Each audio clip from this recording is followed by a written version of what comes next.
പ്രകാശമേ മിഴി തുറക്കുക വേഗം.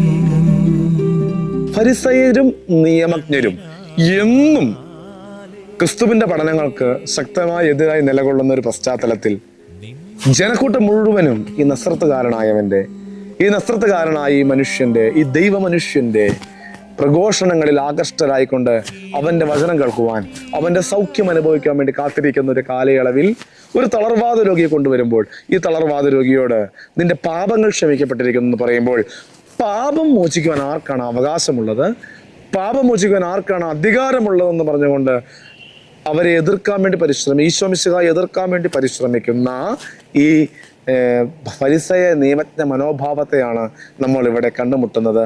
പക്ഷെ ആരെന്ത് പറഞ്ഞാലും ഈ തളർവാദ രോഗിയുടെ, അവരെ കൊണ്ടുവന്നവരുടെ വിശ്വാസം, ആ വിശ്വാസത്തിന് സൗഖ്യം നൽകുന്ന ഈശോ മിശിഹ പാപം മോചിക്കപ്പെട്ടിരിക്കുന്നു എന്നതിൻ്റെ എക്സ്റ്റൻഷൻ അല്ലെങ്കിൽ അതിൻ്റെ പൂർണ്ണതയാണ് ഈ വ്യക്തിയിൽ സൗഖ്യമായി മാറുന്നത്, ഈ തളർവാദ രോഗത്തിന് സൗഖ്യം ലഭിക്കുന്നത്.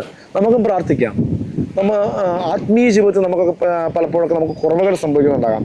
നമ്മുടെ ജീവിതത്തിൽ രോഗങ്ങളും പ്രതിസന്ധികളും വരുമ്പോൾ ഏത് രോഗത്തിന് ട്രീറ്റ്മെൻറ്റോ മറ്റെന്ത് കാര്യങ്ങളൊക്കെ പോകുന്നതിന് മുമ്പ് ഒരു നല്ല കുമ്പസാരം നടത്തുവാൻ, നമ്മുടെ പാപങ്ങൾക്ക് മോചനം ലഭിക്കുവാൻ, നവീകരിക്കപ്പെട്ട ഒരു ജീവിതത്തിൻ്റെ ഉടമകളായി മാറുവാനുള്ള കൃപ ഞങ്ങൾക്ക് നൽകണമേ എന്ന് നമുക്ക് ആത്മാർത്ഥമായി പ്രാർത്ഥിക്കാം.